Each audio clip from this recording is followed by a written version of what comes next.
Let's talk about ghetto fabulousness. We love the slang, the fashion, the hustle, but are we glorifying the pain, the poverty, the prison in the name of authenticity?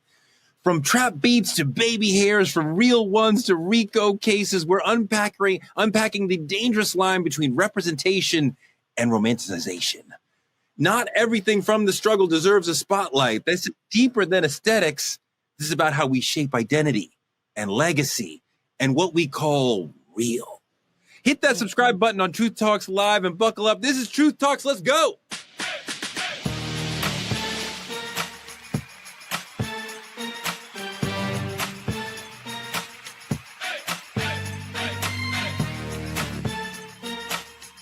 Are y'all ready to roll? Let's go. All right, Truth Tellers, it's going to be an amazing episode because Eboni K. Williams is here. Hello, Torre. So good to be with y'all again. And Gerald Griggs is back. It's always great to be with y'all. And that concludes all the reasons why it's going to be a great show. Cheyenne is also here. And Torre, unfortunately, I got to do a whole nother episode with you, your whitewashed curls, and your whitewashed perspective on things. But because Truth Talks is the Black voice, we, myself, Eboni, and Gerald, are going to do a real good job of keeping it very black with your white ass. Let's go, y'all. The blackest person you know. You better figure it out. Carnival Cruise, moving on to trending truth. Carnival Cruise Line has a new set of rules for their cruising. They've instituted a ban on the fans used in the lion dance boots on the ground. Mm-hmm. The fan clacking is a big part of a lot of black dancing. If you go to any Renaissance Beyonce show, clack, you're going to hear that. So they say that clacking sound is causing injuries in crowded areas. That's kind of weird. The cruise line has also banned Bluetooth speakers. Okay. And there's a curfew of 1 a.m. for people under 17. I don't know. That doesn't sound so bad. Carnival's getting backlash, though, from a lot of people in the community, in the black community, who are saying the new rules seem to be culturally insensitive and disproportionately targeting us. Listen to what folks on Ricky Smiley's show had to say about it. A lot of cruise lines are banning rap music. Yeah. They're banning the wobble. They're banning boots on the ground. You can't even bring a fan on board now. Mm-hmm.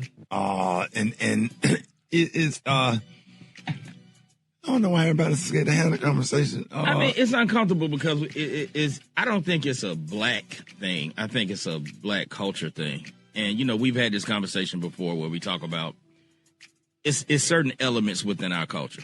We got to be honest about that. Like if you were to go to a Delta Sky Lounge, a lot of people have been to Delta Sky Lounge. Chill. If you drop that price to $29 for Delta Sky Lounge, within a month, that's going to be a whole different experience in the Delta Sky Lounge. Yes, but a lot of people are getting tired. We have that one clip. Yeah, listen to this. They sick of y'all. And before y'all get on here talking about they racist, they hate black people. No, they hate. That's what they hate. I hate them too. Y'all don't know how to handle yourselves. Y'all get on here, get drunk, get to fighting, being disruptive, disturbing all the other passengers. Like, y'all act like y'all have no home training. Like, everywhere don't have to be a party.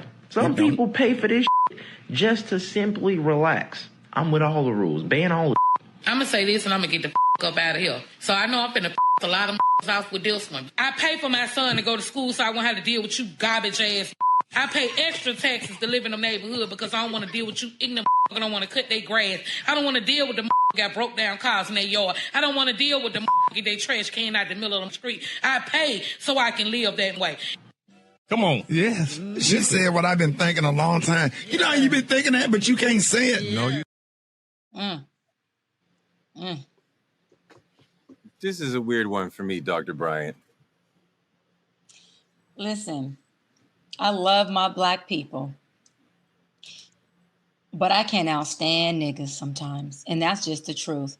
And I lived in Atlanta for a few months filming season 1 of True Talks. And someone said, how did you like it? I said, I actually love the black people in Atlanta, but I didn't have a good experience with the niggas in Atlanta. And there's a big difference.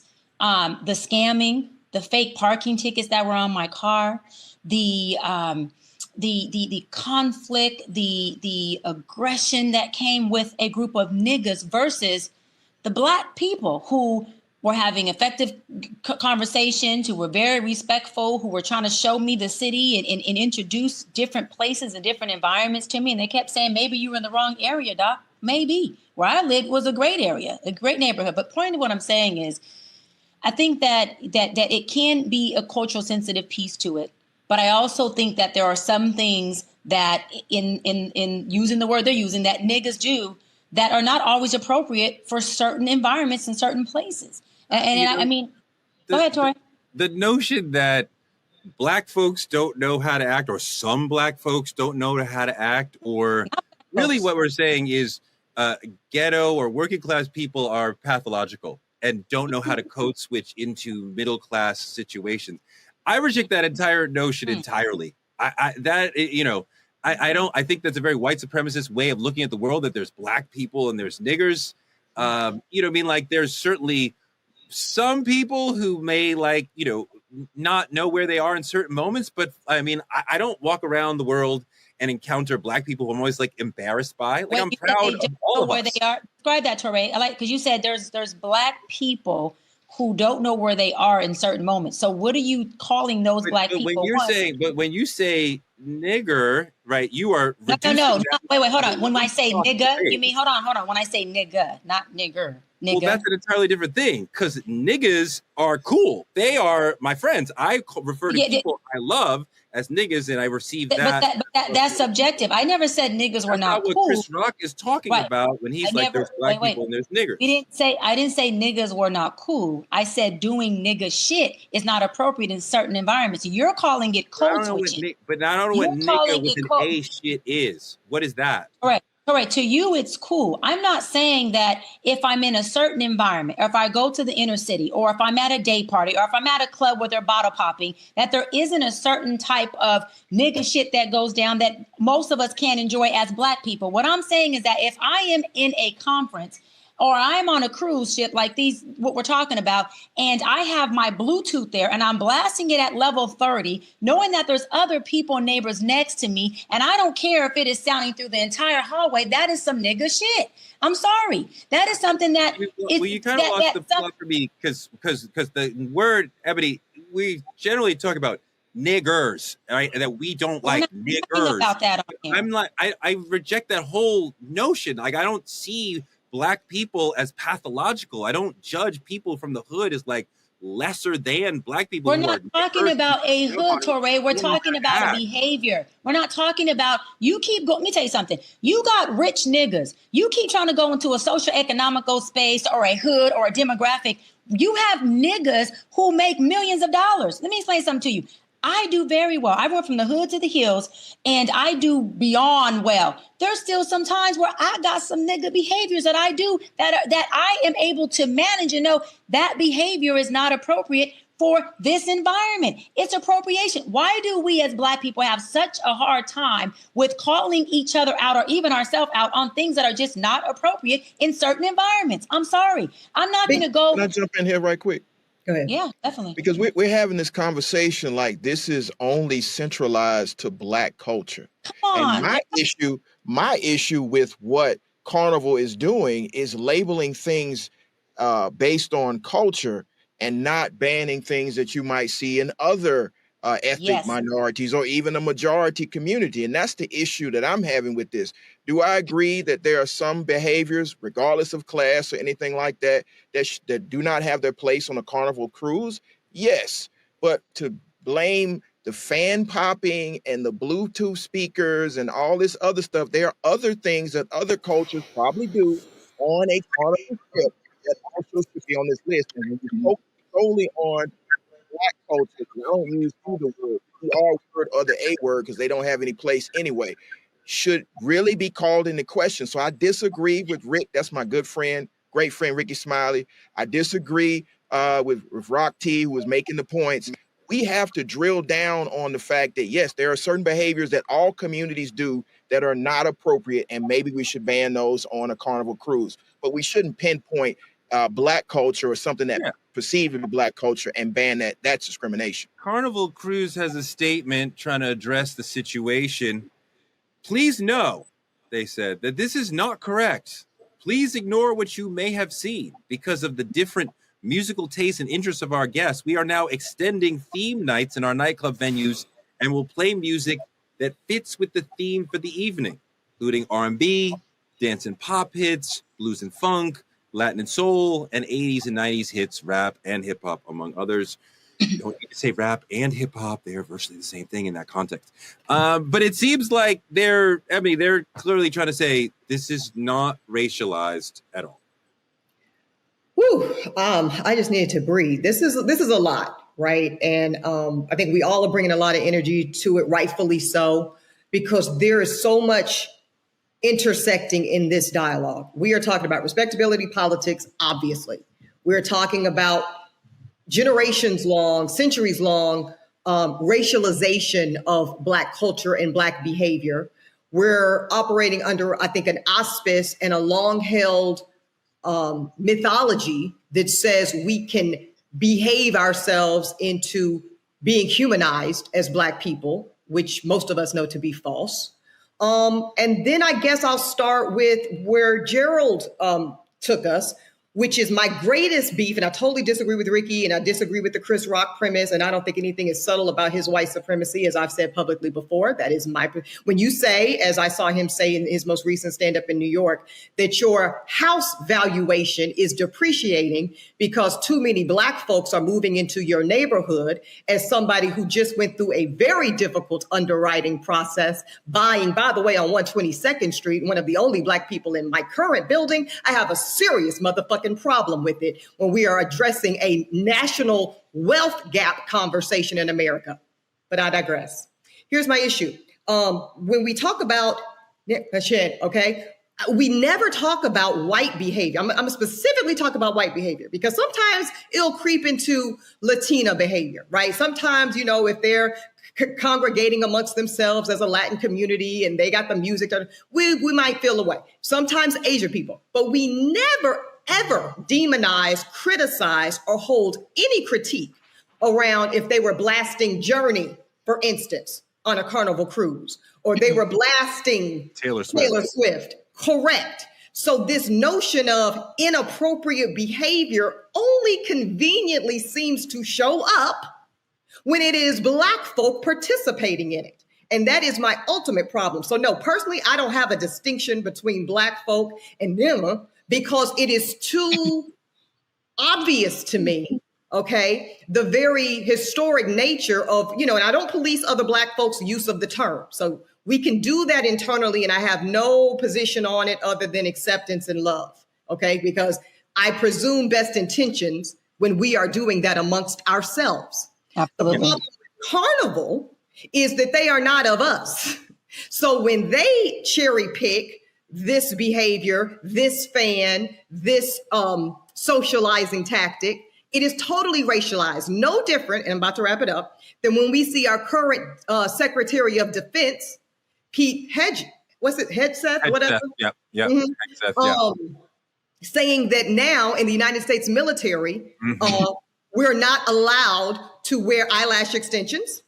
We are not allowed to wear fingernail polish outside of clear, and guess what? The French American manicure, which literally is an overt statement that says we are centering a white beauty standard in the American armed forces, and you better adhere and assimilate to it or get the fuck out. And that is the slippery slope. I'm almost done. That's the slippery slope of making what Carnival is doing around fans and music okay. And then we want to bring up the Crown Act and talk about discrimination when the United States military does the exact same thing. Yeah. And I just want to make this clear really quick, because Black people are not the only ones. Hold on, Torre, because I got to clear this up, because Black people are not the only ones who are niggas. I said that the folks who attacked the Capitol, which was majority whites, was a gang of niggas. So when people use the word nigga and only attach it to Black people, that is a problem.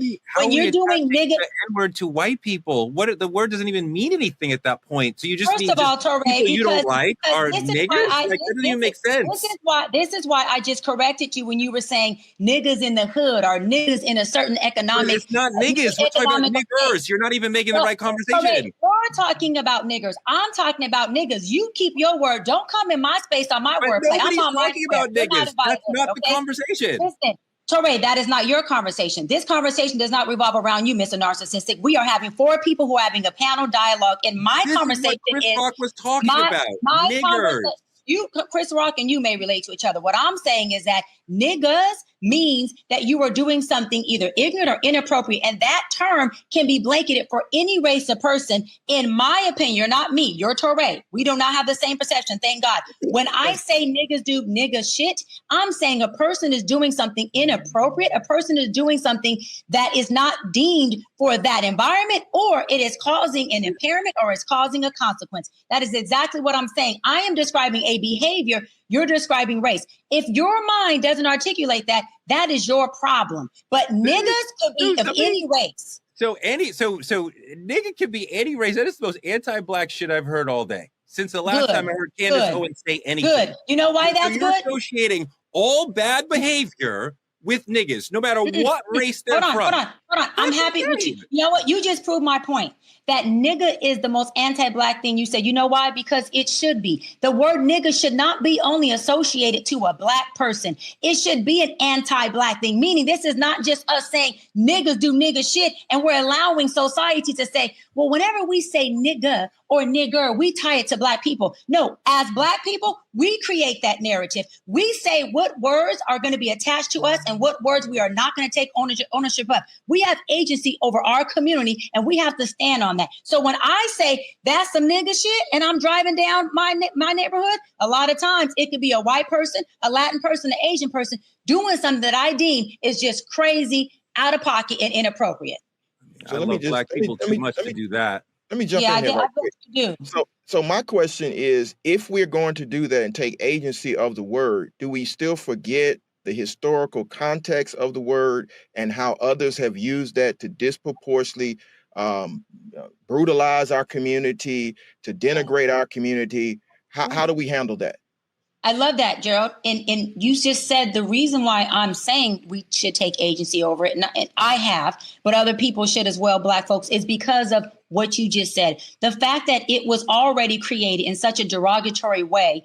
And a lot of rap and hip hop and a lot of creatives have already taken agency over and actually made it a word that between two Black people, sometimes it means what's up, brother, or what's up, sister. Some people don't use it, but in our hip hop world, in our rap songs, they're not calling each other a derogatory term. When they're saying this, my nigga, they're saying what? This is my boy, or this is someone who I deem to have a relationship with. So yes, that means that because we remember how deeply rooted and negative and derogatory this word was, we take agency over it and we make it be what we want it to be. We don't just clothe ourselves with a word that they have created. And now we are going to say, yes, we're puppets. We're going to just align with whatever they tell us to do. Absolutely not. You can call me any word you want. I'm the one that decides on what that word means for me. Everybody may not have a strong internal locus like that. I do. And I'm vertical in who I am. Eboni, let me say this 1 second to what Cheyenne just said, Torre, and then I definitely will answer your question. I wholeheartedly respect what you just laid out, Cheyenne. In fact, at previous iterations of my evolution on this word, I've held very similar beliefs, that the autonomy, the power, we can dictate it, we can apply it. My personal challenge currently, I'll be 42 in September, is this. I think that the word is entirely too socialized from a global lens at this station, to where the good faith attempt to assign it, reject it, exchange it, negotiate it in all of the brilliant ways in which you just laid out, I don't think they are socially available to us. I really don't. Now, Dr. Cheyenne Bryant can do and will do as you have laid out that you will continue to do. But I think that the ability for us as any individual Black person, and certainly for us as a collective Black culture, I do not believe there is enough collective power because of, to Gerald's point, the centuries-long history of the word's origin story and all of its iterations, whether it's niggas, nigger, nigga, I just think the roots literally run too deep from a global and American societal perspective for the actual ability to control the application in the way in which you describe, Cheyenne, to be there. That is just my experience. No, totally, Ebony, and I want to receive that, Teray, because I receive what you say, Ebony, but people are not going to stop using it. I know Teray just going over top. People are not going to stop using it. So since they're not going to use it, we need to make sure that since our community is not going to stop using it, because what I say, Ebony says, Teray or Gerald says, then we need to make sure that we are in front of it, that we are taking agency over it, that we are making sure we're defining it in the way that we want to use it. There's nothing we're going to say on True Talks or any platform that's going to make our community say, we're just no longer going to use the word nigga. That's not realistic. So because of that, we have to be able to join our people, meet them where they are, have them meet us where we are, and say, let's create this word so that it is going to be used in a way where we have agency over it. So there's two different words, and we're trying to conflate. Please don't backpedal on this conversation. And nigga with an A and nigga with an R are different words. They mean different things. They're applied in different situations. I have experienced, as you alluded to, so much love, especially coming from Black men, older than me, using the word nigga. I have experienced so much anti-Black hatred within the community around the word nigger. And I reject the whole notion that there are some Black people we should be embarrassed or afraid of or are ruining it for the rest of us. There's no Black person who could set us back. That's the entire notion is ridiculous. Nothing of my conception of Black people is changed by anything that people who you might say are niggers would do. I still love Black people no matter what any individual Black person does. Nobody can take us back. Nobody can embarrass me. So, there's the whole notion of niggers as Black people who embarrass us is completely bizarre to me. And it's incredibly anti-Black. And I just can never participate in the notion of there being Black people and niggers. It's so reductive and white supremacist. But you say nigga all day long. You say nigga on True Talks. You say nigga this, nigga that. But you don't want to play in. You don't want to play in the white supremacy or the white. But systemically, you use the word more freely than anybody on this show. Nigga, you Dimitri. You know how many times you call Dimitri? What's up, nigga? Or nigga, please. You're the main one who uses it. Is there an internal? Do you have an internal struggle or an internal struggle between your white supremacists that you are unaware of and the Blackness that you're trying to portray on here? Because you the main nigga that use the word nigga all day long. You the main one. I just don't understand how you have 6 degrees and they're two different words. You the main one. Nigga, you the main nigga, nigga. You the main nigga, nigga. Now what? You the main nigga, nigga. You have a lot of divisive words. Because you have a divisive internal compass that 1 minute you're talking as though I'm this Black scholar. You do understand that they're two different words, right? They're two separate words. We use them differently. You don't understand that. I have been talking about nigga with an A this whole time. You keep going back to your own internal compass of conflating the two things. You keep going there. Bizarre, Gerald. Okay, it's I'm talking to somebody who cannot intellectually comprehend what I'm saying. We're moving on because the main nigga Teray is doing nigga shit and not taking accountability. Move on, nigga. Move on. I love doing nigga shit.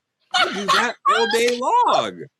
Gerald. That's my main pocket. That's where I want to be. Gerald, the main one. Does not understand the main nigga who uses nigga got a problem with niggas. And I said niggas just do nigga shit. Move on, Teray. I just want to know, is this... Why do I feel like I'm in a... I'm about to pour myself a fucking drink. Why do I feel like I'm in a rap battle with Biggie and Pop? And y'all hitting each other up. This is wild. I got to pour a drink, Gerald. Ebony, I need a drink. You got your Remy Martin over there? Okay. Remy Martin. This tea. I could have got this Kettle One, right? I could have got this great, but I didn't think it was going to suit the moment. Oh, you could have got some Hennessy. And Jack and Coke. Jack and Coke. Where's Wait, the Hennessy? no, is this uppity nigga shit? What is this? It might be. It might be. Ace of Spades. It might be. Ace of Spades, girl. Leave it up to Touré. It's a nigga with an A. It's not the nigga with the R. Leave it up to Touré. But I want to say this on a positive note, Touré. This is the type of stuff, what we just did right here, that Black people, whether we calling them niggas as homies in a family, nurturing word, or Black people, that we do. Only Black people can do what we just did. We just came on here and said nigga shit, Remy Martin, and we got presidents of NAACP on here. We got attorneys. We got one of the biggest, the best journalists, Touré, on here. And we're sitting here. We just showed several different representations of being Black. That is what I love most about us. We showed the nigga shit Black, the articulate Black, explaining the breakdown between the nigga and the nigger and all that. And we all did it here as collective Black people at the end of the day. But Touré, it doesn't negate the fact that you the main nigga that comes on here and does nigga shit. And I'm hold you to it, period. We can move on. Ebony, you see what I have to deal with? No, we're gonna have to move on because I love and Cheyenne is right. If only we could contain it internally. And that's where my personal gripe and my personal, trigger shows up. Is because when it's not internally contained, it's lethal. It's literally lethal. I would like the chat to reflect whether or not people agree. Is nigga and nigger two separate words? Pour me some, sis. Pour me some. Same word as Dr. Bryant thinks. There's an entire freaking linguistic Black history around these words that she does not know anything about. But this is the world I live in, Gerald. Yeah, Touré's a Black scholar, and he's a Black scholar, and the number one word on his word list is nigga. That is so confusing, conflicting. Yes. He has an African degree, but his number one word, Gerald, is nigga. What's up, True Fam? It's your girl, Cheyenne, and yes, season 2 of True Talks is here, and we are turning up even higher. Yo, it's your man, Touré, the newest co-host on the set, and I'm bringing heart, heat, and hard truth every night. And we are keeping it all the way fire. Ain't no filters, ain't no fluff, just straight facts. Y'all know how we do. So stop scrolling and pull up to our YouTube at Truth Talks-Live. Like, subscribe, and smash that bell. And after you do that, join us because we go live weeknights at 8 p.m. Eastern on all the coasts, wherever you are. From culture to controversy, we say what everyone else is scared to say. We talk truth. Season 2 of Truth Talks. Let's go. Because this time, we ain't asking. We're taking the mic.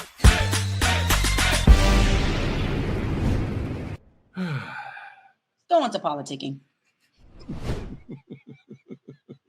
Congresswoman Jasmine Crockett is one of my favorite people in the House, and she has not ruled out running in the Texas Democratic Senate primary next year. She has not taken formal steps to that end, but she says she will make a decision depending on how many people reach out. Consider me, my sister, having reached out. She is the preferred candidate among Texas Democratic voters to run for the Senate in 2026. Recent polling has her beating the hypothetical primary field with 35% of the voters. She's very outspoken and fearless, but she's going to have to deal with an incumbent senator and John Cornyn.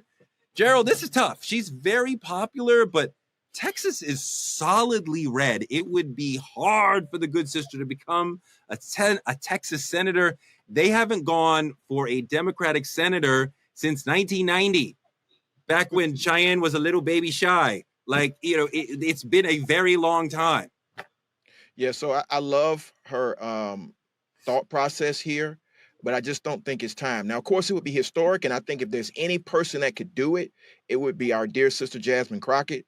But given the politics in Texas right now with the gerrymandering and the voter suppression, I don't see a pathway for her right now. I would love for her to serve a few more terms in the House. She's become a leading voice in the House, speaking truth to power, both apologetically and unapologetically. And so I think she'd be a great candidate. But clearly now, I think her voice is needed in the House until they deal with the voter suppression and the gerrymandering and the attempts to subvert Black voting power and Latino voting power. So I think she should stay in the House for a little while. Gerald, in a state like Texas, in a Senate race, there's no gerrymandering, right? We both know that. But even if we do things straight up in Texas, it's very hard for a Democrat to win statewide office, right? It's been a very long time. There's just so many red voters there, Republican voters. Can I push back on that? And I know you directed it at Gerald, but here's the thing about that thinking. People say that about Louisiana, and they just had a 2-term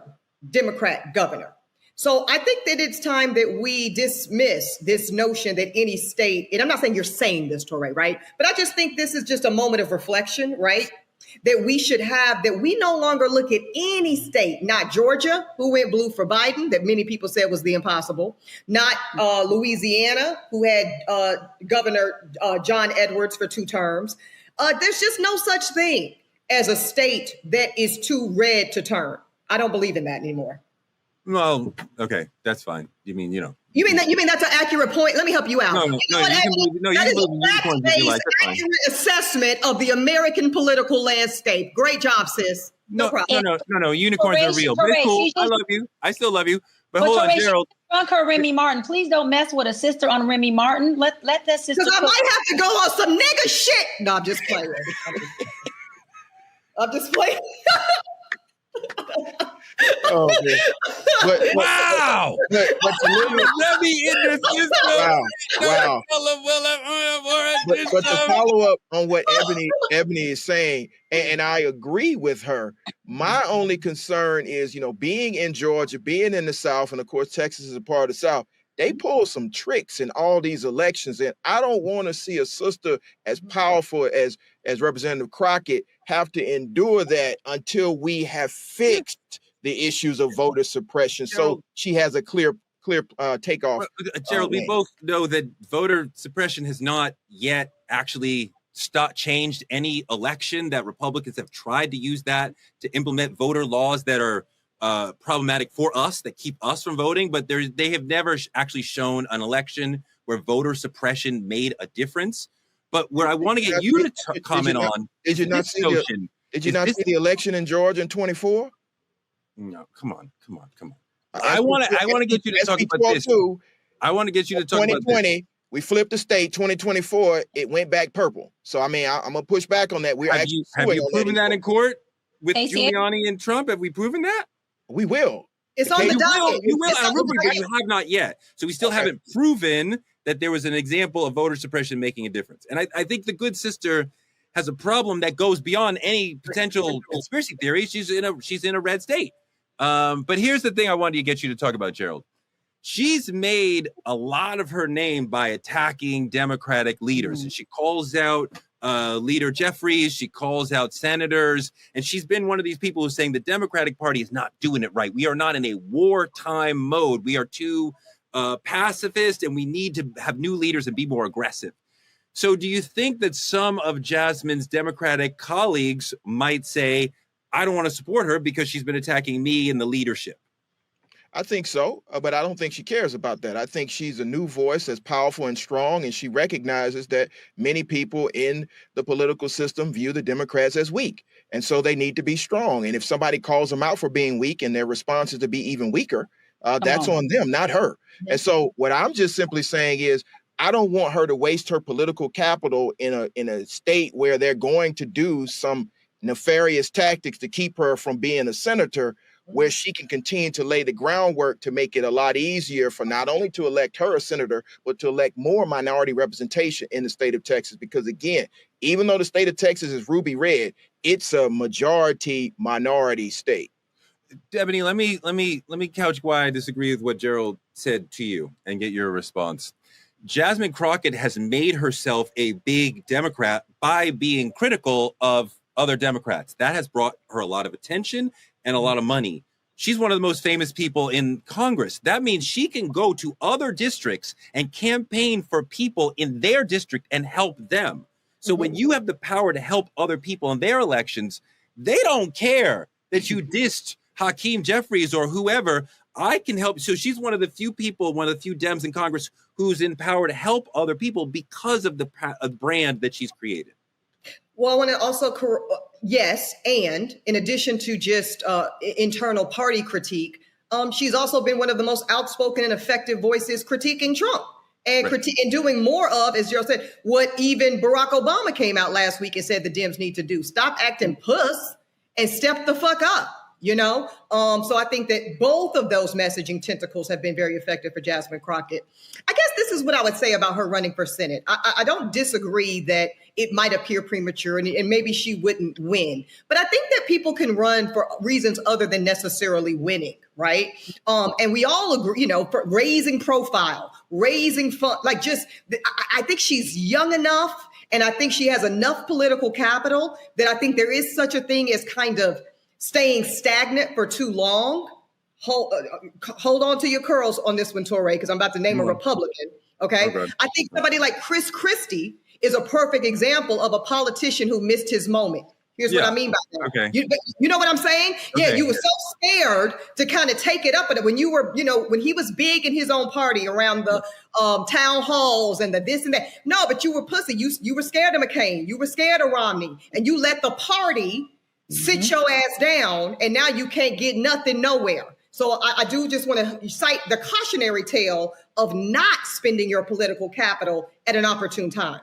I want to wrap this segment, but I want to say one more thing. I interviewed the good sister in Brooklyn a couple months ago, and as a person who thinks a lot about Black linguistics, when she said to Marjorie Taylor Greene, "You're a bleached, blonde, bad-built, butch body," period, I was like, no, that don't sound right. Like, it's like, I can hear there's another word that you meant to say. And I'm like, she meant to say, to punctuate that with bitch. That's how we do it when we get an invective going like that. And when I asked her, I'm like, I know that you would not say the B word on the floor, but was that in your mind? She said, yes, of course. That was actually the full phrase in her mind, which I'm like, yes, that would make perfect sense to me. All right. But you have to remember that we finished the phrase for her, specifically the folks here in Georgia. Thank you, Gerald. Wow. Hey, everybody. Judge Lauren Lake here. Listen, I need you to head on over to YouTube weeknights at 8 p.m. Eastern Time. Why? Because your favorite judge, I'm one of the new co-hosts of Truth Talks Season 2. And guess what? We're live every night at 8 p.m. Eastern Time on YouTube, only at Truth Talks Live. I'll see you there. Let's move on to the main topic. Is being ghetto fabulous just Black expression, or are we stuck glamorizing struggle? We love the hood look. Cheyenne loves the hood look. Oh my God. The hood talk, the hood hustle, that is her shit. But here's the uncomfortable truth. Are we celebrating what we had to survive so hard that we're forgetting that we were never meant to stay there? The hood has birthed some of the realest, strongest, most brilliant people on the planet. But when we confuse survival with status, we start building culture on pain instead of power. We are more than where we came from. And if keeping it real means keeping us broken and behind, maybe it's time we redefine real. Let's take a look at where ghetto fabulousness started. My name is Misa Hilton. I'm a fashion stylist, designer, image consultant, life coach, and entrepreneur. And I want to give a shout out to all the beautiful women for Women's History Month. I discovered my passion for fashion and styling very early. As a young girl, I was a girly girl. I was into clothes and eclectic looks. I would daydream about fashion. As you know, back in the days, there were no music videos. Rap came on Friday and Saturday, and that was it, Mr. Magic, right? And I would visualize looks and clothing that I would wear, at the parties, not the club at the time, at parties, dancing to, these songs. And I would also think about what I would want the artist to wear. Isn't that weird? That was before music video time. So music was a big inspiration for me. Love to see Misa Hilton. Yes, she's got Puffy's first child, but this is a very important and influential stylist within the culture. She was part of that whole collective around when it was Uptown Records, Puffy, Andre Harrell. Andre Harrell, the late leader of Uptown Records, was a huge proponent and visualizer of what ghetto fabulous meant. And he talked about it as we are celebrating having survived the ghetto. We don't forget and we cherish the beauty and the style, but we're also moving forward and celebrating in an upscale way. And I mean, Mary J. Blige was part of that. Jodeci was part of that. Puff was part of Groovy Lou, Misa Hilton, Andre Harrell for sure. So when we start using a fashion statement in the ghetto that has turned into a lifestyle, why do we start to emulate instead of elevating the ghetto? Like, Gerald, do you think that we are too clinging to ghetto norms, or are we trying to move forward with this thing?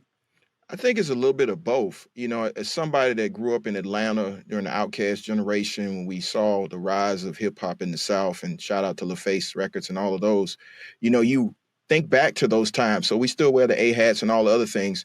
But I think we are progressing in a way where we're becoming moguls who are influenced in the style. I just think we need to be a little bit more intentional in letting the next generation know, yes, we came from that. And now we're moving forward and we are owning a new reality. So I think we can't get caught up in the past as much. Now, don't get me wrong. I wear my A hat. I like having a Cadillac with big rims. You know, I had one. But now I've graduated up to, you know, something other than, you know, the dunk. I didn't have a dunk. But, you know, we graduate away from that. And so I just think we need to let the next your next generation understand that sometimes you mature out of some of this stuff, but you never forget where you came from.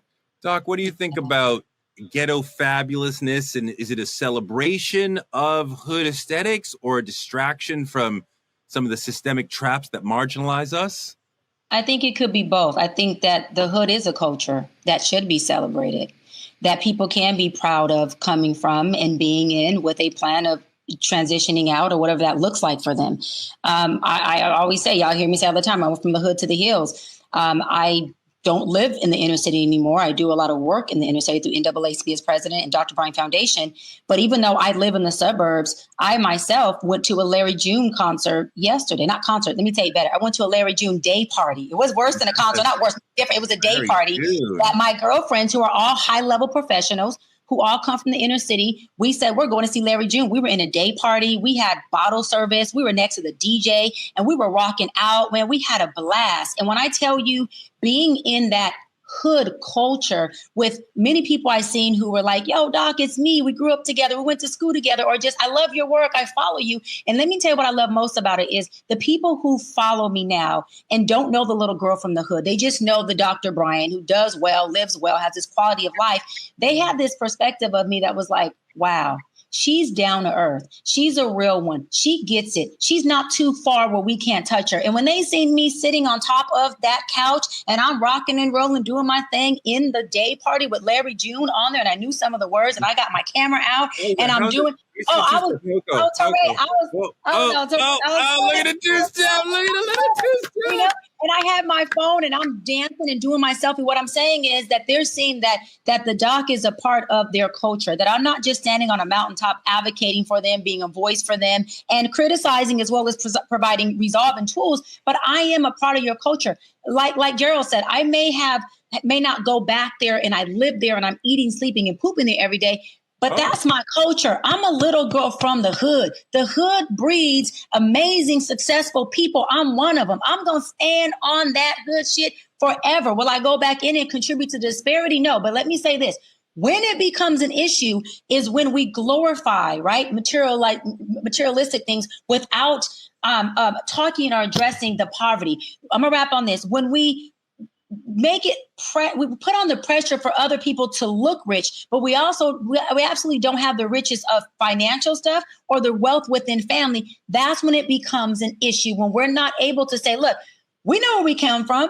We are part of the hood culture, but we're also going to identify the marginalization issues that are keeping us as a race of people, our community, despaired. So we got to do a duality of knowing that, hey, the hood is a culture, but also saying, how do we not strip the hood of culture? How do we continue to make it something that we can become better in and better from? And hanging out with one of my favorite rappers, Larry June. I'm not mad at you. Next, we're going to have you listening to the Clips album, because that's what we're all doing in hip hop right now. So please come join us. Let God sort them out. People just walk up to me on the street. What's your favorite song? They don't even say what we're talking about. That's where hip hop is right now. But Eboni, that is not the question. The question really is, are we celebrating ghetto-ness and ghetto culture and ghetto norms within our Black popular culture too much? Not too much. We should be celebrating it. I'm a very big proponent and advocate of holistic Black identity, because when we start self-editing aspects of our history and of our holistic scope of culture, we service white supremacy. Period. So I'm gonna speak on Cheyenne's beautiful sweater. I look at this sweater, and as she, obviously is in the hills these days, that sweater is Dapper Dan all day. That sweater is Harlem all day. That sweater is Ghetto fucking Fabulous, and I love it. Sure. It's very similar to a custom piece I had Dap make for me when I was in my first season as the first Black housewife on Real Housewives of Atlanta. It's hot pink and green. Shout out to the swords. And I'm doing so much when I wear that, right? I'm honoring my sorority, the first Black sorority on an HBCU's campus at Howard University. I'm also shouting out the ghetto fabulousness of it all in DAP and the history of that. And I'm confronting New York, who had the audacity to try to ostracize this man for being the creative Black genius that he is. So I say more and more and more, and all of the Ghetto Fabulous celebration, because and I think those of us, and I'm gonna group all of us in this, we really represent cultural elders to some extent at this point, right? We are to an extent gatekeepers of, what should be encouraged from future generations. And I think it's very important that we don't finger wag in this moment, that we don't try to police in this moment what parts of our culture and history absolutely need to be ushered in, welcomed in with open arms as the young folks take our culture to the next level. Yeah, she's absolutely right that the usage of the logo on the sweater is absolutely what DAP was doing and what Louis Vuitton, Gucci, them were not doing before he showed them. No, they were suing him, Touré. They were fucking taking this Black genius to court. But this is absolutely the aesthetic that he introduced to them, that he showed them would work for their stuff. Gerald, have we been hoodwinked into thinking hood rich is enough? That's real money. Like, it seems like the younger generation sometimes wants to embrace hood culture rather than aspire to something higher, like, say, a Will Smith mansion in Beverly Hills sort of existence. Well, I think we don't do enough to educate the next generation on what Ghetto Fabulous can lead to. And the first thing that comes to mind when I think Ghetto Fabulous, from being able to move from the hood to the suites, is Master P. And so when we having that real conversation, you can remain true to where you come from, but you can elevate the culture to ownership. So we got to make sure we are instilling in them, this is an entrepreneurial spirit that gets it from the mud, but you can't always stay in the mud. You got to elevate the mud till it becomes dirt and red clay. Shout out to the South. But, we just got to make sure people understand we came from this.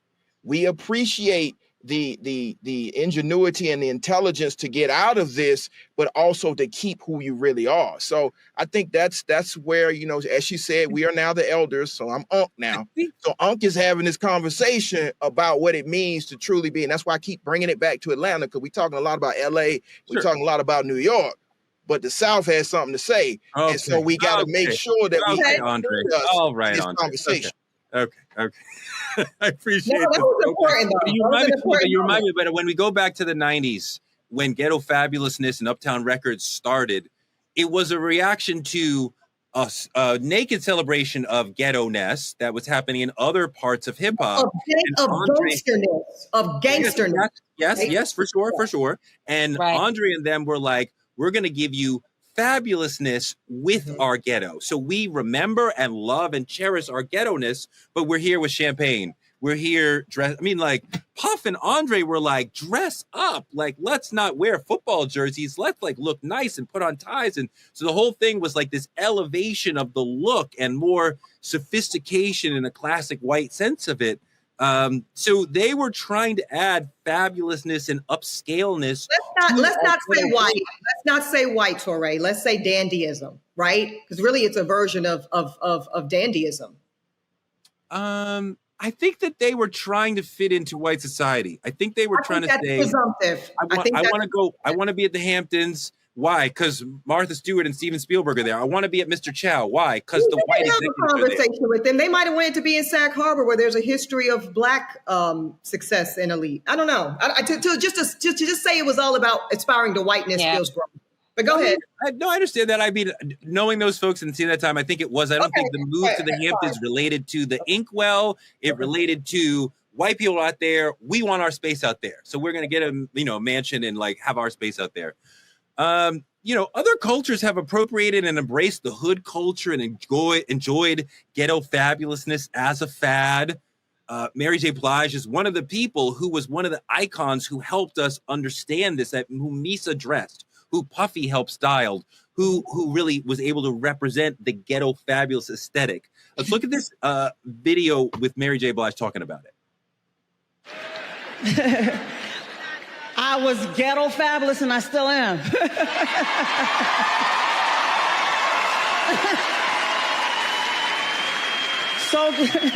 So ghetto, so fabulous. And people were threatened by that. And now everybody want to be ghetto fabulous. Yeah, I mean, I see like Mary retains the hood inside of her, but she's here in a, $10,000 Versace dress or whatever. And like, she's trying to move to the next level in all these other ways, but she don't forget, right, Gerald? She don't leave it behind. Like that's part of her. It's part of like, we respect and love the hood, but we're also moving forward. Absolutely. Yeah, but go ahead. Go ahead, Gerald. I think that was to you. I was just going to say, like, Nipsey Hussle back to LA said, the hood culture is in you. It's not on you. And so it's not something that you walk in a room and say, I'm going to put this Louis Vuitton sweater on and then I can just encompass the hood culture. No, another woman could put this on who has no type of hood affiliation and it doesn't make her the hood or cultured woman. I can put on a completely three-piece suit.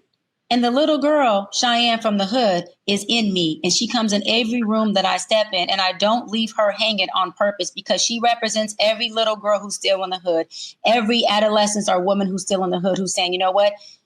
Love it here because these are my roots, but I am trying to elevate, like Gerald said. And I represent both of those. And so that is why no matter how far I go up, I try to make sure that my boots stay low enough so people see themselves in me, meaning where I came from, and see themselves in me as far as where they can go. I never want to allow what I become to not get another young girl out of the hood like I was privileged to do so. And I didn't have anyone in front of me. I had to bear crawl and figure it out. I'm the oldest of 7. There was no one ahead of me. My parents were 16 years old when they had me. I want to make sure another little girl, little boy has an easier way out because of looking at a Dr. Bryant. Eboni, and so that's important for me. Eboni, there is an important value in breaking the cycle of hood culture, right? And trying to move us forward a little bit. And sometimes people are like, perhaps there's some accountability the Black community should have for, prioritizing hood culture over college culture. You remember, I'll never forget Chris Rock's joke of, oh, you have a master's? Well, you my master? Which is like, reject your education. I don't care what you have to say. What do you think about that? Isn't this the same episode where I poignantly named the white supremacy that so obviously comes out of Chris Rock's mouth? I think so. Anyway, I guess I think that there is not really a distinction between hood culture and college culture. Because as Cheyenne just said, as somebody who was on the street corner selling books of food stamps for cash, free lunch kid, whatever. I don't know that people would necessarily look at me and be like, oh, Eboni K. Williams is a hood kid. But I mean, by standard definitions, I am, now that might be shocking to some. And again, making Cheyenne's point, you don't have to wear it. You don't have to speak in a vernacular that necessarily establishes it. It's your origin story. It's the blood that flows through my veins. It's my DNA. It's the chromosomal makeup of my existence. And Liberty is it's a part of her progeny, right? So although she'll grow up, in the hill, literally Morningside Heights, footsteps away from Columbia University, the Ivy League of it all, the progeny, the legacy of the hood of the poverty line of Black America is right there. So to me, it's like we tell this story together. It's an arc. And it's when we start bifurcating and the college over here and the sorority here and the this over there is some bullshit. I can't let this show end and not acknowledge who Andre Harrell acknowledged as one of the godfathers of ghetto fabulousness, which is Michael Joseph Jackson, son of Gary, Indiana, who first gave the champagne music in Off the Wall. In rock. Yes, sir. Yes, this is what Andre said. I'm not making this up. Andre said Michael showed us how to put on the white suit and move on, but still put on the Crip bandana and still always tether it back to, you know, the authenticity of the history of the Black American experience. So I think it just all goes together. And I want to say, you know, I think it was Sway. I was on Sway in the morning, and he said, Doc, every time someone asks you about being a product of your street father or a product of the hood, you speak about it with so much pride. Hold on. My story of being a little girl from the inner city is not a story of victimhood. You damn right I'm proud to be. It was an absolutely privilege to grow up in the hood, to grow up in the city, to grow up on the block, to grow up as a product of a father who was a street guy, who had street money. That experience isn't an experience that people get. It's an experience that they watch on BMF, that they watch on other shows on the Shy, that they read in the book.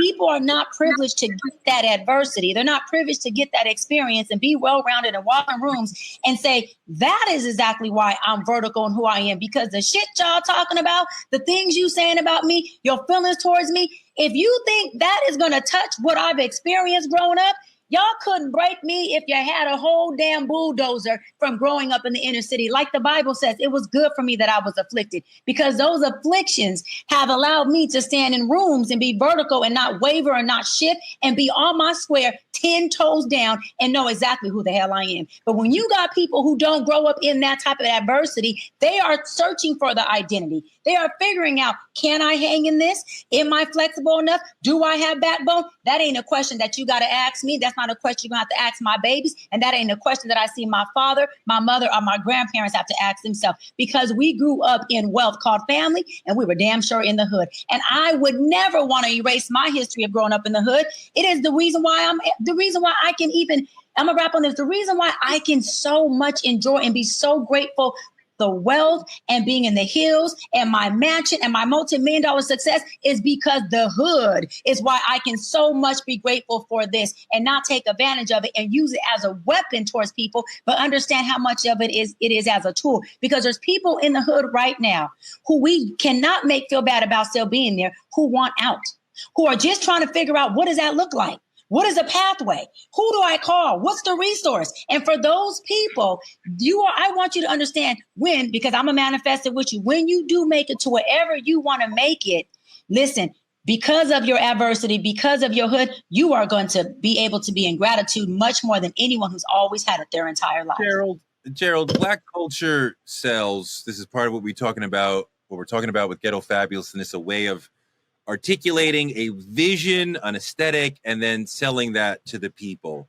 We're often appropriated all the time. How do we turn the cultural pride that we're talking about that manifests as Ghetto Fabulousness into real, actual power rather than having it flipped into Black exploitation? We need to make sure that we own the brands that are exploiting this particular area of our culture. We need to make sure we monetize through ownership. And so that's what I want to impart in individuals who have the grind, because again, to get out, you got to have a different type of grind to get out. And so what I want to impart in them is the ability to monetize what they see every single day. Because again, everybody understands that the culture comes from the mud. And so once you understand, okay, this is how I can monetize this, I need to make sure it flows back into that community so we can now uplift the entire community. So we're not just talking about 1 or 2 or 3 people made it out. We've uplifted the whole community. And now we don't have to worry about the next generation glorifying that particular lifestyle. We've uplifted the entire community. Ghetto Fabulous. This is an amazing aesthetic within Black culture that I was privileged to watch from its infancy. I think it's about celebrating the ghetto and saying, let's move forward. And we look at people like Mary J. Blige, Jodeci, even early Bad Boy stuff. They are celebrating the rise up from a poor beginning to become people who everybody is looking up to, who are classy, who are fabulous, who are doing it big. Just like Dr. B sometimes. That's all we have for tonight. Thank you for all the super chats you got coming in. Like, comment, and subscribe on our YouTube channel at Truth Talks Live. Don't forget to support Black media at Cash App Truth Talks Live, or use any of the links on your screen to help support our show so we can continue to argue with Dr. B again. Get your Truth Talks membership today. Click here on the screen and choose from 3 different exciting tiers. Small businesses and influencers can partner with us by visiting truthtalkslive.com. Black media is under attack, y'all. This show is being shadow banned. So help us out. Support us by telling a friend to tell a friend to check out Truth Talks every night, 8 p.m. EST, 8 p.m. PST. We'll be back every night to argue weeknights at 8 p.m. We're out.